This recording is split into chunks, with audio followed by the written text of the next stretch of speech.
1800-იანი წლების ბოლოს ტელეფონის გამოგონება მსოფლიოს წარუდგინეს. თავდაპირველად ხალხი ახალი ტექნოლოგიის მიმართ სკეპტიკურად იყო განწყობილი, მაგრამ 2 საუკუნეში ბევრ ჩვენგანს ცხოვრება ტელეფონის გარეშე ვერც კი წარმოუდგენია. დაკარგული პირების გამოძიებისას მობილური ტელეფონები გამომძიებლებს უამრავ მტკიცებულებას აძლევს. ზოგჯერ ერთადერთი, რასაც ადამიანები ტოვებენ, სატელეფონო ზარი. 10 ნომერი. 20 წლის ანჯელა ჰამონდი კლინტონიდან, მისურის შტატიდან, ქალაქში მეგობრულ, კომუნიკაბელურ და პოპულარულ ახალგაზრდა ქალად იყო აღწერილი. 1991 წელს ანჯელას ჩაყვარებულმა რობ შეიფერმა მოხუზე დაიჩოქა და ის კითხვა დაუსვა, რომელზეც ბევრი ოცნებობს. განუყვები ცოლად. ანჯელამ რა თქმა უნდა თანხმობა განაცხადა და მათ დაიწყეს თავიანთი ზღაპრული დღის დაგეგმვა. ანჯელა ბევრ ამეს უთავსებდა ცხოვრებაში. დღისით ადგილობრივ ბანკში მუშაობდა, ხოლო საღამოს ცენტრალური მისურის სახელმწიფო უნივერსიტეტში სწავლობდა. მაგრამ კიდევ ერთი რამ იყო, რაც უნდა შეეთავსებინა. ცოტა ხნით ადრე ვიდრე დაინიშნებოდა, გაიგო რომ ორსულად იყო. ჰამონდების ოჯახმა ეს კარგი ამბავი სიხარულით მიიღო და იმ წლის აპრილში უკვე ბავშვის დაბადებისთვის ემზადებოდნენ.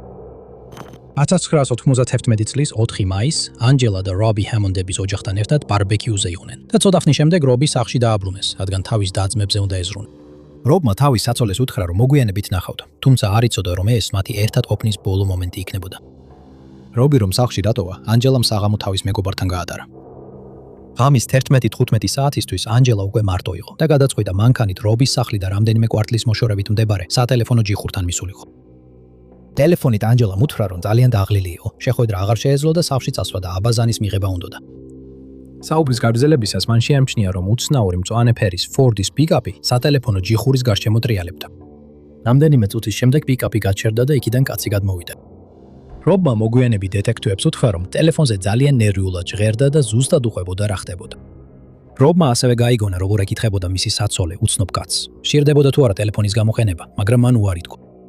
რამდენიმე წამში მათი საუბარი ანჯელას კვერილმა და უცნობი კაცის სიტყვებმა გააწყვეტინა.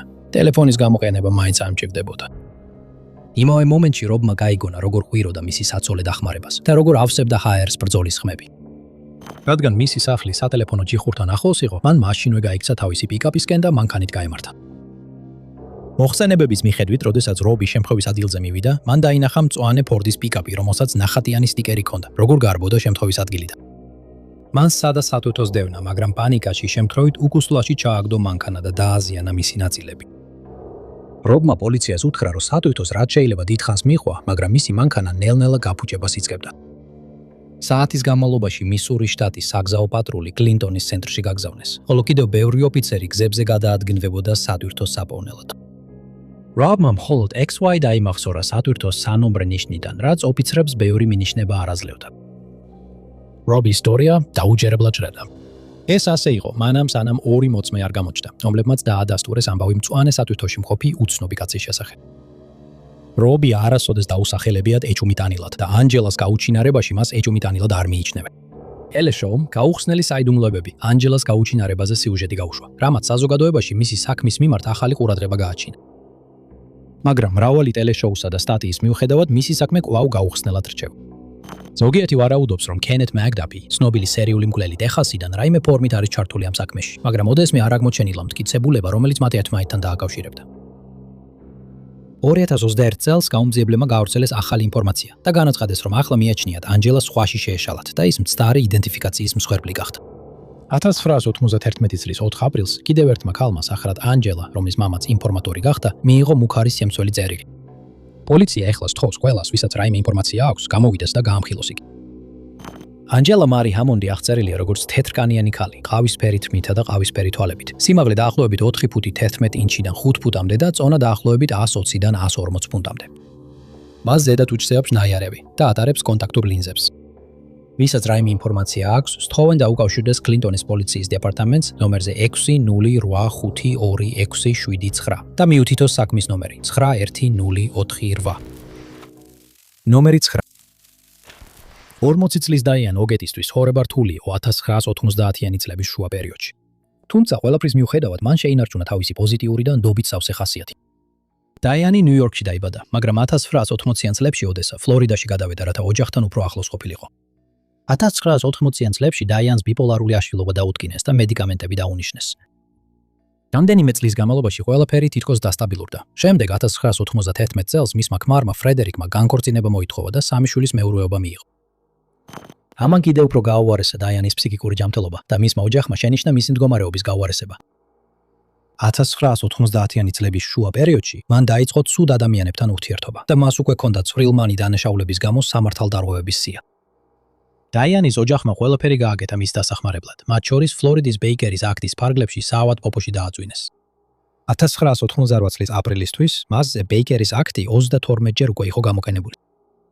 მისი ბოლო გაწერა საავადმყოფოდან 1998 წლის აპრილში მოხდა. გადაწყვეტილება, რომელსაც მისი ოჯახი მოგვიანებით გააკრიტიკებს, რადგან ისინი არ თვლიდნენ, რომ დაიანი მზად იყო. 1998 წლის 10 აპრილი ოგების ოჯახისთვის როგორც სხვანების მიერი დღე ისე დაიწყო. დაიანი ცოტა ხნის წინ დასთან დებორასთან გადავიდა საცხოვრებლად, მას შემდეგ რაც საავადმყოფოდან გაწერეს. დაახლოებით 11 საათზე დებორა ექიმთან წავიდა, ხოლო დაბრუნებისას და აღარ დახვდა.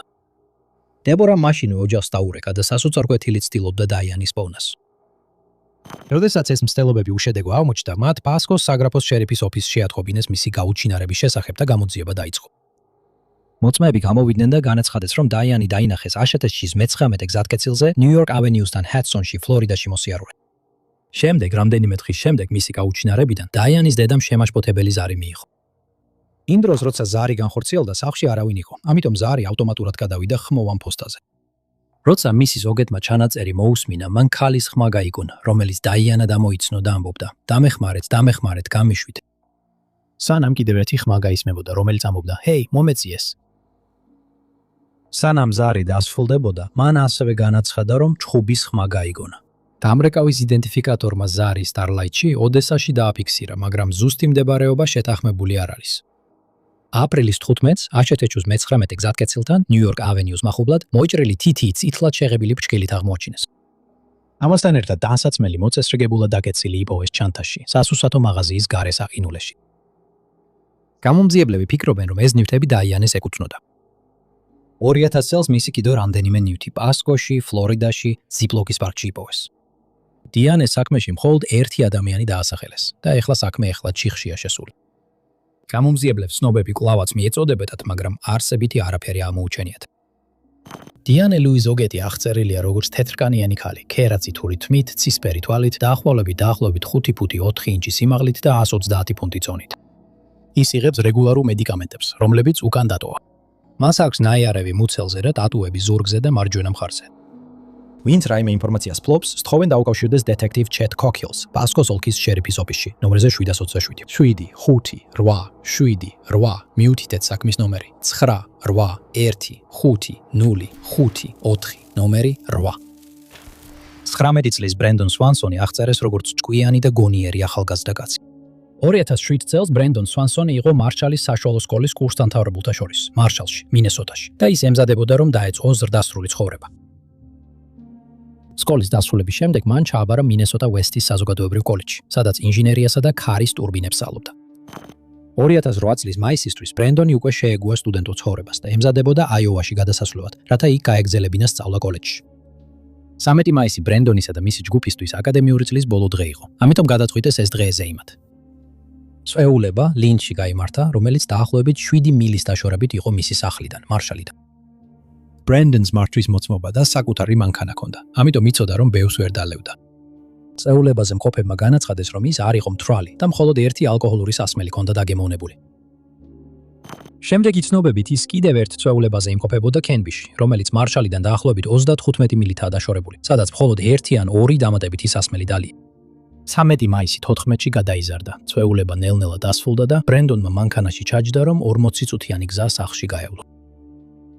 ეს გზა მისთვის კარგად ნაცნობი იყო, რადგან კოლეჯი, სადაც ის სწავლობდა, კენბიში მდებარეობდა. ამიტომ მის მშობლებს არ ინერვიულიათ. ეს ასე იყო დაახლოებით ღამის 2 საათამდე, როცა მათი ტელეფონები აწკრიალდა. ბრენდონი ურეკავდა. მან შვიდად აუხსნა, რომ მანქანა გზიდან გადავიდა და თხრილში გადავარდა, მაგრამ არ დაშავებულა. მისმა მშობლებმა კითხეს, სად იყო, რომ ისახვანად მისულიყვნენ. ბრენდონმა კი უთხრა, რომ ლინთან ახლოს იყო. როცა ისინი ადგილზე მივიდნენ, მათი შვილის კვალი არ ჩანდა, ამიტომ ისევ დარეგეს. ზარზე ბრენდონი იფიცებოდა, რომ ქალაქის განათებებს ხედავდა და ოჯახს უთხრა, რომ მეგობრის სახლში ფეხით დაბრუნდებოდა. 47 წუთიანი ზარის განმავლობაში ის მშვიდად ჩანდა, მიუხედავად იმისა, რომ მისი მანქანა თხრილში იყო და არ ჩანდა, რომ ნარკოტიკის ან ალკოჰოლის ზემოქმედების ქვეშ იყო. სამმა მათგანმა რამდენჯერმე სცადა მისი მდებარეობის დადგენა და შეხვედრის ადგილის შეთანხმება. შემდეგ მოულოდნელად ბრენდონის მშობლებმა მისი ყვირილი გაიგეს, ჭანდაბა და ზარი შეწყდა. მათ განწარებულებმა სცადეს მისთვის დაერეკათ, მაგრამ მისი ტელეფონი გათიშული იყო. სამწუხაროდ ლინდის პოლიციის დეპარტამენტმა დაკარგული პირის შესახებ შეტყობინებაზე დაგვიანებით მოახდინა რეაგირება, რადგან მათ არ მიიჩნიეს უჩვეულოდ, რომ 19 წლის ბიჭი წვეულების შემდეგ გვიან გარეთ იყო. საბედნიეროდ მათ გადაწყვიტეს სერიოზულად მიეღოთ ეს შეტყობინება და დაიწყეს გამოძიება. ტელეფონის ჩანაწერებმა აჩვენა, რომ მისი ტელეფონი ბოლოს ლინდიდან 20 მილში დაფიქსირდა. დამატებით, მისი მანქანა პორტერში, მინესოტაში იპოვეს, რაც ლინდიდან დაახლოებით 25 მილშია და მანქანა ცუდ მდგომარეობაში არ იყო. გამოძიების დროს ლინდის პოლიციის დეპარტამენტმა გამოიხენა ძაღლები, რომლებმაც ბრენდონის სუნი ხვითელი მედიცინის მდინარემდე მიიყვანეს, სადაც კვალი მოულოდნელად შეწყდა. ბრენდონის საქმე საზოგადოებამ დიდი ინტერესით მიიღო და ის თანამედროვე ეპოქის ერთ-ერთ ყველაზე განხილულად გაუჩინარებად იქცა. მასობრივ მედიის ინტერესის მიუხედავად, ძალიან ცოტა რეალური კვალი გამოჩნდა. მისი გაუჩინარებიდან 20 წლის იუბილე ახლოვდება და მისი ოჯახი სასოწარკვეთილია პასუხების მოსაპოვებლად. ბრენდონ ვიქტორ სვანსონი აღწერილია როგორც თეთრკანიანი მამაკაცი, ყავისფერი თმით, ცისფერი თვალებით, სიმაღლე 5 ფუტი და 6 ინჩი, წონა 120 ფუნტი. ის ატარებს სათვალეს, მარცხენა თვალში სამართლებრივად ბრმაა და აქვს გახრეტილი ყურები. თუ ვინმეს აქვს ინფორმაცია, სთხოვენ დაუკავშირდეს ლინკოლნის ოლქის შერიფის ოფისს, ნომერზე 507-6-4-1-6-4 და მიუთითოს საქმის ნომერი 200-868-3. ნომერი 7. ჰაიდერ ჰარი აბუშაკრა იყო 6 შვილის ამაყი მამა და მას, ვინც იცნობდა, აღწერდნენ როგორც შრომელსა და კომუნიკაბელურ ადამიანს. 2011 წლისთვის ჰარი მფლობდა რამდენიმე უძრავ ქონებას მანჩესტერში, კონექტიკუტში, მათ შორის ავტოფარეხსა და ავტომობილების დილერობას. მოხსენებების მიხედვით ჰარის წინააღმდეგ შტატს ასევე ჰქონდა მიმდინარე სისხლის სამართლის ბრალდებები წარგენილი. ეს ბრალდებები ამტკიცებს, რომ ჰარი და მისი მამა თაღლითობას ჩადიოდნენ. ისინი სესხულობდნენ მანქანებს, ყიდდნენ მათ და შემოსავალს არ აძლევდნენ მფლობელებს. შტატი ასევე ამტკიცებდა, რომ ისინი მანქანებს აფრიკაში აგზავნიდნენ და როგორც ჩანს, ფულის გათეთრებაში იყვნენ ჩართული. 2011 წლის შუა პერიოდში ჰარი გირაოს სანაცვლოდ იყო გათავისუფლებული, სანამ მის წინააღმდეგ წარგენილ 6 ფედერალურ ბრალდებას განიხილავდნენ. ასევე ამ პერიოდში ითქვა, რომ ჰარის ქალაქის გადასახადების ამკრეფისთვის დაახლოებით $23,000 ჰქონდა დავალიანებული, რაც მის ბიზნესებსა და ქონებებს უკავშირდებოდა. იმ წლის 7 დეკემბერს ჰარი გაემგზავრა ავტოფარეხის დილერობაში, რომელიც მანჩესტერის მეინ სტრიტზე ჰქონდა, რათა ავტოფარეხის მფლობელსა და მექანიკოსებს დაპირისპირებოდა იმის გამო, რომ ისინი ქირას არ იხდიდნენ, რასაც ჰარი თვლიდა, რომ ეკუთვნოდა. დაახლოებით 8:20 საათზე მან თავის ძმას დაურეკა და დახმარებას თხოვა. უთხრა, მეშინია, მაშინებე. 8:20 საათზე ჰარიმ თავის ცოლს დაურეკა და უთხრა, რომ შეხვედრაზე იყო, მაგრამ 9 საათისთვის მორჩებოდა, რათა კინოში წაეყვანა. სამწუხაროდ ჰარის სახლში აღარ დაბრუნდა და ეს მისი ბოლო სატელეფონო ზარი იყო. როდესაც მისი გაუჩინარების შესახებ პოლიციას აცნობეს, პირველი ადგილი, სადაც ისინი მივიდნენ, იყო ავტოსალონი და ავტოფარეხი. იქ მყოფი მექანიკოსები გამოიკითხნენ, მაგრამ უარყვეს, რომ ჰარის მოულოდნელი გაუჩინარების შესახებ რაიმე იცოდნენ. მანჩესტერის პოლიცია მექანიკოსებს სთხოვა, რომ პოლიგრაფის ტესტი ჩაებარებინათ, თუმცა ჯგუფმა უარი განაცხადა. 2026 წლისთვის არ არსებობს მტკიცებულება, რომელიც მათ ამ საქმეს უკავშირებს და ისინი უდანაშაულოდ ითვლებიან, სანამ საპირისპირო არ დამტკიცდება. ზოგიერთი ანგარიში მიუთითებს, რომ ჰარის მანქანა მიტოვებული იპოვეს გაუჩინარების მეორე დღეს, თუმცა ეს დადასტურებული არ არის. ზოგიერთი ფიქრობს, რომ მან იორდანიაში გაიქცა, რადგან მისი მამაც უკვე იქ იყო მის გაუჩინარებამდე, მაგრამ ესეც ვერ დადასტურდა. მისი გაუჩინარების შემდეგ მისმა ოჯახმა შექმნა GoFundMe და Facebook გვერდი, რათა მოეთხოვათ პასუხები. 15 წელი გავიდა მას შემდეგ, რაც ჰარი აბუშაკარი ბოლოს ნახეს. ის აღწერილია როგორც თეთრკანიანი მამაკაცი, შავი თმით, ყავისფერი თვალებით, სიმაღლე 5 ფუტი 7-დან 5 ფუტი 9-მდე და წონა დაახლოებით 180-დან 205 ფუნტამდე. ბოლოს ის ნახეს ნაცრისფერი კოსტიუმით, თეთრი პერანგით, წითელი ჰალსტუხით და შავი კლასიკური ფეხსასმელებით. თუ ვინმეს აქვს ინფორმაცია, სთხოვენ დაუკავშირდეს მანჩესტერის პოლიციას, ნომერზე 8606450 და მიუთითოს საქმის ნომერი M2014046. ნომერი 6. 25 წლის ლინდა როუზ გრიმი იყო მშვიდი და კეთილი გოგონა, რომელიც 1980-იან წლებში ცდილობდა, როგორც ზრდასრული, თავისი ადგილი ეპოვა. ლინდა დაიბადა პარიზში, კალიფორნიაში და გაიზარდა დედასთან ერთად, რომელთანაც კარგი ურთიერთობა ჰქონდა. 1986 წლის 31 მაისს, თუმცა ზოგიერთი წყარო ამბობს 1985 წელს, ლინდა სახლიდან გავიდა და დედას უთხრა, რომ სიგარეტების საკიდლად მიდიოდა. რამდენიმე საათი გავიდა და დედა შეშფოთდა, მაგრამ უცნობია, როდის იქნა მისი გაუჩინარება რეალურად შეტყობინებული. დედის თქმით, მომდევნო 18-ზე მეტი თვის განმავლობაში ის ტელეფონით უკავშირდებოდა თავის ქალიშვილს. საუბრისას ლინდა დედას ეუბნებოდა, რომ ეხლა უიჩიტაში, კანზასში ცხოვრობდა. მან ასევე უთხრა დედას, რომ ურთიერთობა დაიწყო სატვირთო მანქანის მძღოლთან, სახელად რობერტ მასტერსი. წყაროების მიხედვით ლინდა დაქორწინებული იყო, მაგრამ გაურკვეველია, რობერტ მასტერსი იყო დაქორწინებული თუ სხვა მამაკაცზე. ერთად ცხოველმა ახალი ცხოვრება დაიწყო ფერმაზე და როგორც ჩანს, კარგად იყვნენ. ლინდას დედამ დაიწყო ზარების შესახებ ჩანაწერების გაკეთება და შენიშნა, რომ ისინი სპორადული და შეზღუდული იყო. მან უარი თქვა დედისთვის ფერმის ზუსტი მდებარეობის თქმაზე და თვეების გასვლასთან ერთად სულ უფრო შეშინებული ჟღერდა. შემდეგ 1987 წლის ოქტომბერში ზარები სულიად შეწყდა. ბრიმების ოჯახი ყოველდღე რეკავდა ნომერზე, მაგრამ პასუხს ვერ იღებდა. 1989 წლის april-ში ლინდა გრიმის ყვითელი Ford Pinto მიტოვებული იპოვეს სუპერმარკეტთან Huntington Beach-ში, კალიფორნიაში, მის სახლიდან, პარიზიდან დაახლოებით 79 მილში. არ არის ცნობილი იპოვეს თუ არა რაიმე კვალი მანქანის შიგნით, ან ჩაუტარდა თუ არა მანქანას კრიმინალისტიკური დამუშავება. როდესაც ზარები შეწყდა, ლინდას დედამ დააყენა საკითხი, რომ გამომძიებლებს საქმე შეესწავლათ. უცნაურია, რომ ტეხასის უწყებებია მითითებული, მიუხედავად იმისა, რომ საქმე კალიფორნიასა და კანზას შორის მიმდინარეობდა. ამ საქმეზე ანგარიშგებაში ბევრი შეუსაბამობაა და დასაწყისშივე ძალიან ცოტა დეტალია ცნობილი. ზოგიერთი ფიქრობს, რომ ლინდა უბრალოდ ახალი ცხოვრების დაწყებას სურდა. თუმცა მისი დედა დარწმუნებული არ არის. ლინდას საკეისრო კვეთის ნაიარევი აქვს, მაგრამ მისი შვილების შესახებ დეტალები მითითებული არ არის. რამდენიმე ათეული წელი გავიდა და მიუხედავად იმისა, რომ ძალიან ცოტა კვალია, ლინდა და მისი ოჯახი სამართლიანობას იმსახურებენ.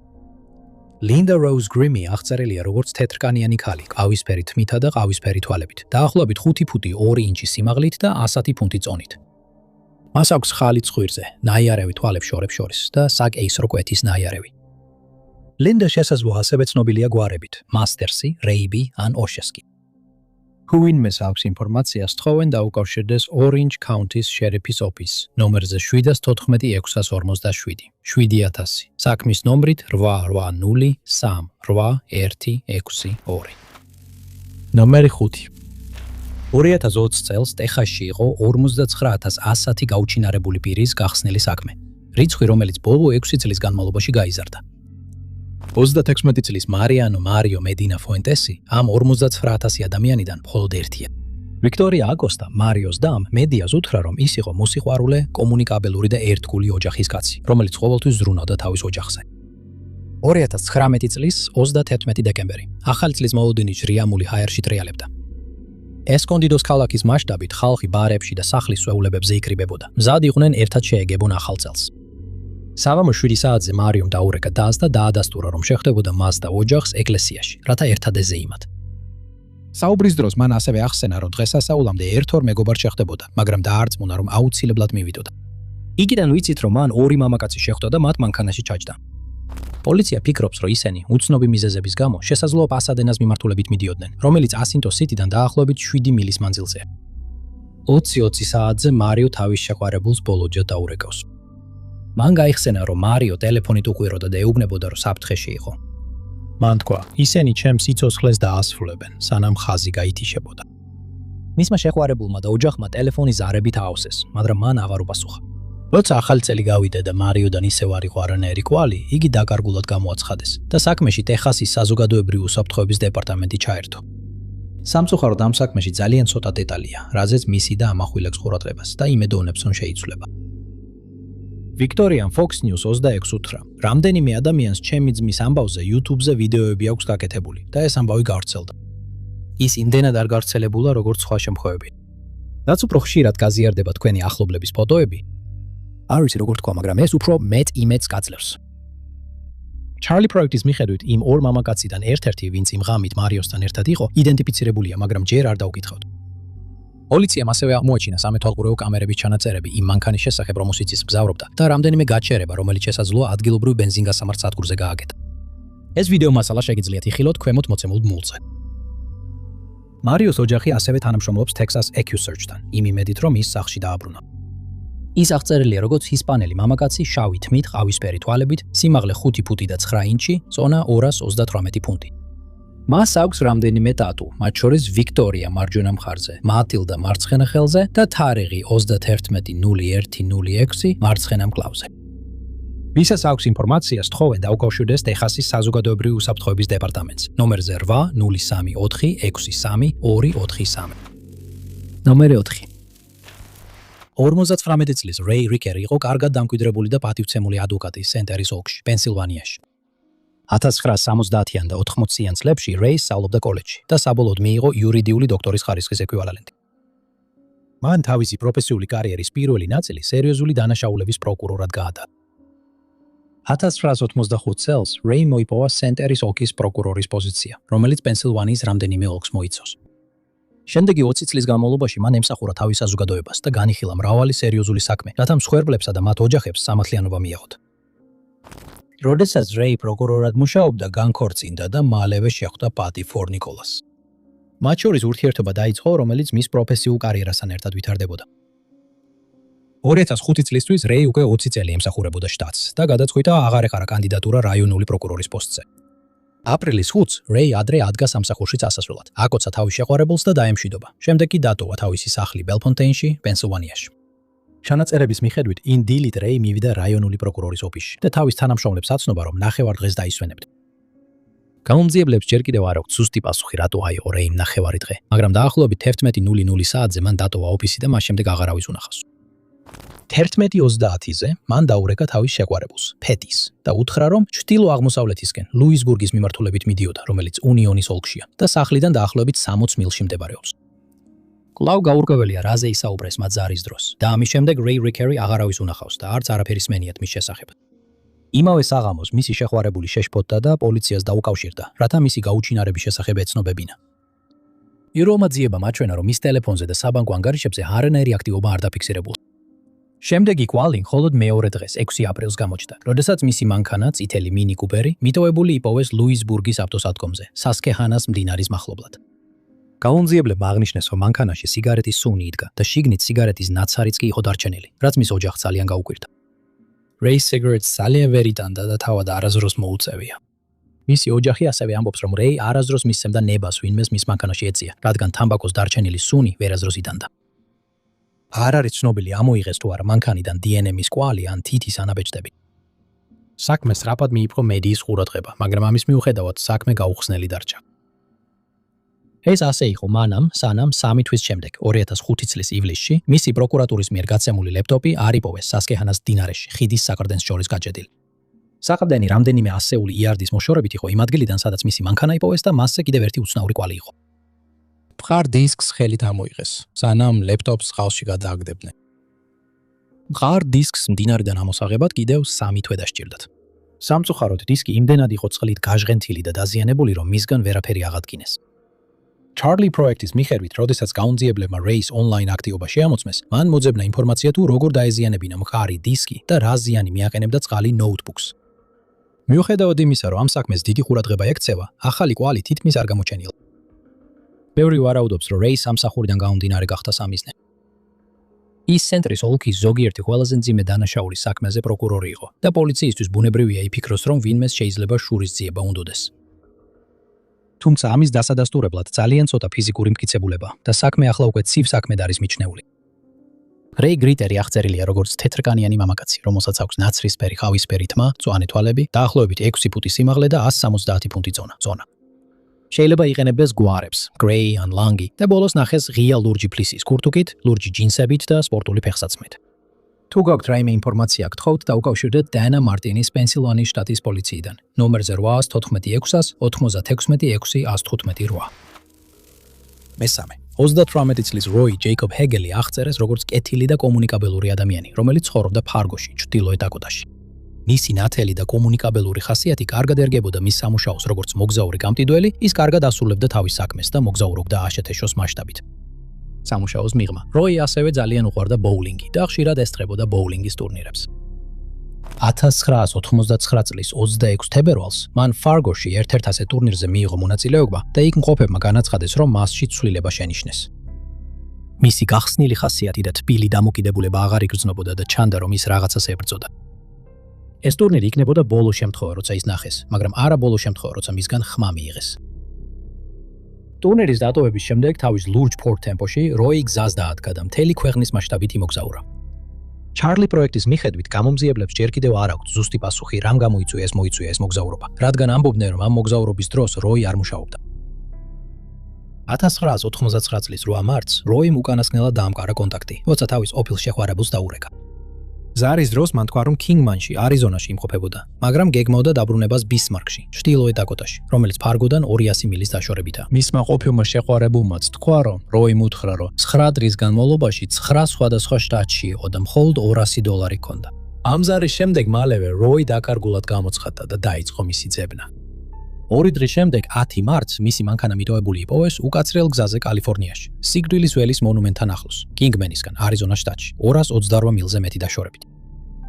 მანქანის ახლოს პოლიციამ იპოვა ნაკვალევი, რომელიც 6 მილის მანძილზე გრძელდებოდა, შემდეგ კი წყდებოდა და ქრება.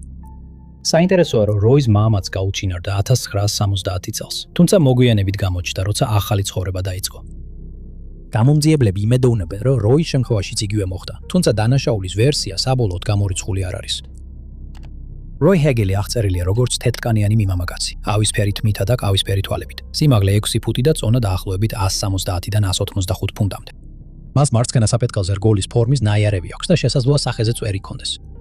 თუ ვინმეს აქვს ინფორმაცია, სთხოვენ დაუკავშირდეს ბისმარკის პოლიციის დეპარტამენტს ნომერზე 7-01-221-1212 და მიუთითოს საქმის ნომერი 8936442. მეორე ნომერი 26 წლის სტივენ ადამსი, თუმცა ზოგიერთი ცხარო მას სტეფანად ან სტივენად PH-ით მოიხსენიებს. აღწერენ როგორც ჭკვიან და მზრუნველ ახალგაზრდა კაცს, რომელსაც უყვარდა თევზაობა, ნადირობა და კალათბურთი. 2004 წლისთვის ის ამთავრებდა სწავლას ჩრდილო-აღმოსავლეთის სახელმწიფო უნივერსიტეტში, ტალეკუაში, ოკლაჰომაში და ემზადებოდა სასწავლო პერიოდის შემდეგი ცხოვრებისათვის. რამდენიმე წლის შემდეგ სტივენი დაქორწინებული იყო. თუმცა ურთიერთობა დიდხანს არ გაგრძელდა და ეხლა ის ოფილ მეუღლესთან შვილზე მეურვეობის გამო იბრძოდა. მის მიმართ რამდენიმე ბრალდებაც ამოაყენეს, მაგრამ ისინი ყოველთვის უსაფუძვლოდ ცნეს. დაპირისპირება 2002 წელს დაიწყო და 2004 წლის დეკემბერში ოკლაჰომას შტატმა მუსკოგის სასამართლოში სხდომა დანიშნა, რათა საკითხი საბოლოოდ გადაეწყვიტა. იმ წლის 13 დეკემბერს სტივენმა უნივერსიტეტის კამპუსი დატოვა, მას შემდეგ რაც ბოლო გამოცდა ჩააბარა. დაახლოებით 11 საათზე მან თავის შეყვარებულს დაურეკა, რომ გამოცდაზე ესაუბრა. საუბრის დროს მან უთხრა, რომ მამაკაც, რომლის სახელიც არ უხსენებია, ოკლაჰომას ქალაქ კიზში მიიყვანდა. შემდეგი გეგმა იყო, რომ დედასთან ვებერის ფოლში წასულიყო და შემდეგ მუშკოგიში სამსახურში მისულიყო. მისმა შეყვარებულმა თქვა, რომ ის კარგ განწყობაზე იყო და არაფერი ეუცნაურა.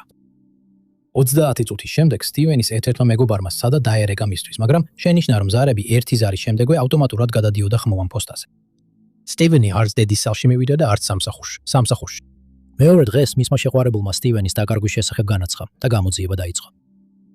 პოლიცია დაინტერესდა მეგობრის მონათხრობით, რომ სტივენის ტელეფონი ერთი ზარის შემდეგ გაითიშა. მეგობარმა უთხრა, რომ მან რამდენჯერმე დარეკა დილის 11:30-დან 12 საათამდე. მაგრამ შედეგი ყოველთვის ერთი და იგივე იყო. შემდეგ მათ გადაწყვეტეს გაეკვალათ მისი ბოლო ნაბიჯები და რამდენიმე მინიშნება აღმოაჩინეს. 12 საათამდე ცოტა ხმით ადრე სტივენი შენიშნეს მცირე მაღაზიაში კუქსში, ოკლაჰომაში, რომელიც მისი უნივერსიტეტის კამპუსიდან დაახლოებით 18 მილში მდებარეობს.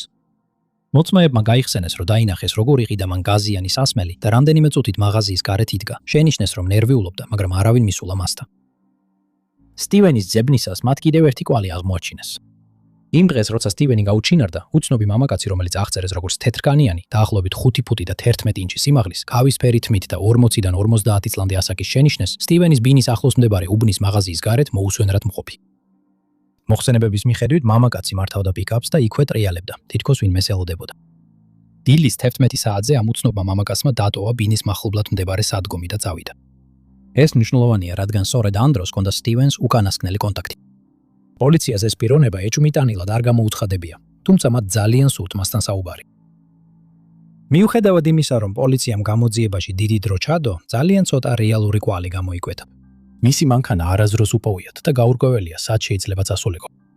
რამდენიმე კვირის შემდეგ, რაც ის გაუჩინარდა, მის ოჯახს მუქარის ზარი მიიღეს. დამრეკავი, რომლის ვინაობაც უცნობია, ოჯახს დაემუქრა, რომ ფიზიკურ ზიანს მიაყენებდნენ თუ ისინი არ შეწყვეტდნენ გამოძიებას და საკუთარ ძიებებს არ შეაჩერებდნენ.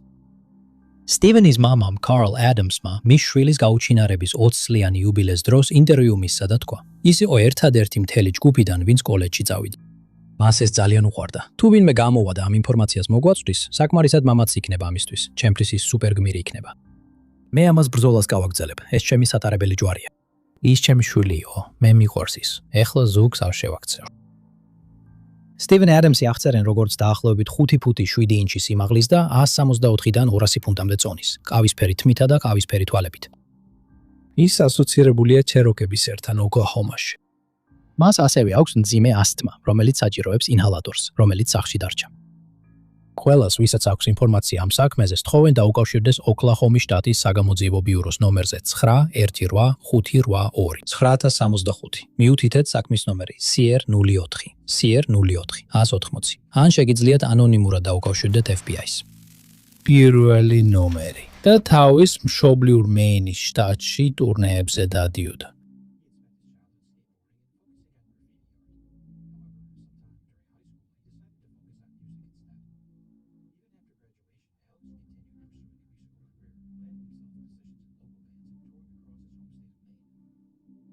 ადგილობრივ სცენაზე გამოცდილების მიღების შემდეგ ალექსი გადავიდა ლოს-ანჯელესში, რომ იქ გაედიდებინა თავისი კარიერა. სწორედ ამ პერიოდში მისმა ოჯახმა შენიშნა, რომ მისი ქცევა შეიცვალა. ის არასტაბილური იყო და ამბობდა, რომ ლემურიის შთამომავალი იყო. ლეგენდის მიხედვით, ეს თითქოს ჩაძირული კონტინენტი შესაძლოა უცხო პლანეტელების საცხოვრებელი იყო, რომლებმაც შემდეგ ადამიანთა რასა შექმნეს. 2015 წლისთვის მისი რწმენა იმდენად გაძლიერდა, რომ გადაწყვიტა 6 კვირით ინდოეთში გამგზავრებულიყო, რათა თავისი უმაღლესი ძალა და ცხოვრების მიზანი ეპოვა. მისმა მშობლებმა დაამატეს, რომ ის მკაცრი ვეგანი გახდა და ინდოეთში სულიერი ძიებით სიამოვნებდა. 2017 წლისთვის ის ისევ მშობლებთან ერთად ცხოვრობდა მეინში და მისი ქცევა კიდევ უფრო შეიცვალა. ეხლა ალექსმა მკაცრი დუმილის ფიცი დადო და მთელ დროს მედიტაციას უთმობდა. მეგობრები, რომლებიც ადრე ძალიან უყვარდა და ერთად ტურნეებზე დადიოდა, ეხლა გვერდზე გადადო და თავის ჩაკეტვა და სხვებისგან იზოლირება დაიწყო. 2018 წლის თებერვლის 22 რიცხვში მან დაარღვია თავისი მკაცრი ფიცი და მშობლებს თხოვა აეროპორტში წაეყვანათ. მან მშობლებს აცნობა, რომ ქაუაიში ჰავაიზე გადადიოდა, რათა შემდგომი სულიერი გასხივოსნება ეპოვა. თებერვლის 22 რიცხვში ალექსი თვითმფრინავში ავიდა და რამდენიმე საათში ჰავაიზე დაეშვა. მოწმეებმა გაიხსენეს, რომ ის სანაპირო სასტუმროში ნახეს 22-დან 23 რიცხვამდე. ამ ორ დღეში მან რამდენჯერმე დარეკა ადგილობრივ ტაქსის კომპანიებში, თუმცა არ არსებობს ჩანაწერები, რომ ის ოდესმე აიყვანეს. 24 თებერვალს ალექსმა სასტუმროდან დარეკა, თუმცა უცნობია ვის ურეკავდა. იმ დღის მეორე ნახევარში ის ნომრიდან გაეწერა და მას შემდეგ აღარავის უნახავს და არაფერი გაუგია მისგან. როდესაც მისმა მშობლებმა ვერ შეძლეს შვილთან დაკავშირება, ისინი პოლიციაში განაცხადეს მისი გაუჩინარების შესახებ. გამოძიება ხანმოკლე იყო. პოლიცია მიცოდა, რომ ის სასტუმროში იყო 22-დან 24-მდე, სანამ გაუჩინარდებოდა. მის ტელეფონზე არანაირი აქტივობა არ დაფიქსირებულა და ბანკის ანგარიშზე არსებული 8000 ხელუხლებელი დარჩა. მას არ მიუთითებია, სად მიდიოდა და უცნობია, იყო თუ არა სხვა ადამიანებთან ერთად. მისმა მშობლებმა ივარაუდეს, რომ მან შესაძლოა სხვადასხვა რელიგიურ ან სულიერ ჯგუფებს შეხვდა ამ ტერიტორიაზე, რათა ეპოვა ის სულიერი გასხივოსნება, რომელსაც ასე სასოწარკვეთილად ეძებდა. გამომძიებლებმა მისი ლეპტოპი იპოვეს და ბრაუზერის ისტორიის გადამოწმება მათ კიდევ რამდენიმე კვალი მისცა. გაუჩინარებამდე ცოტა ხნით ადრე, მან ინტერნეტში ეძებდა ბანაკის აღჭურვილობას და საკვებად ვარგის მცენარეებს კუნძულზე. გარდა ამისა, 2018 წლის მარტსა და აპრილში შემოვიდა დაუდასტურებელი ცნობები მისი დანახვის შესახებ Salt Pond Beach-ის ბანაკში. დაუდასტურებელი ცნობები კვლავ გავრცელდა 2019 წლის დასაწყისში, როცა ერთმა ქალმა დაინახა მამაკაცი, რომელიც კაუაიში ბანაკის აღჭურვილობას ყიდულობდა, რომელიც ალექსის აღწერილობას შეესაბამებოდა. ყველა ეს ინფორმაცია დაუდასტურებელია. თუმცა ისინი ამყარებს ოჯახის თეორიას, რომ ის ცხოვრობს იზოლირებულად და არ სურს კონტაქტი. ალექს მაკლარენ გამიაღწერილია როგორც თეთრკანიანი მამაკაცი, ყავისფერი თმით, თაფლისფერი თვალებით, დაახლოებით 6 ფუტი სიმაღლის და 160-დან 180 ფუნტამდე წონის. მას მარცხენა წინამხარზე დიდი ტატუ აქვს, სიცოცხლის ხის გამოსახულებით და მარჯვენა ხელზე ლურჯი თვალის ტატუ. ალექსი შესაძლოა მოგზაურობდეს ალბერტ ჯონსონის სახელითაც, რომელსაც ლოს-ანჯელესში იყენებდა მიხენებდა მუსიკის შექმნისას. ვისაც ალექსის საქმესთან დაკავშირებით რაიმე ინფორმაცია აქვს, სთხოვენ დაუკავშირდეს კაუაის პოლიციის დეპარტამენტს და კორონერს ნომერზე 808241711 და მიუთითოს საქმის ნომერი 180830.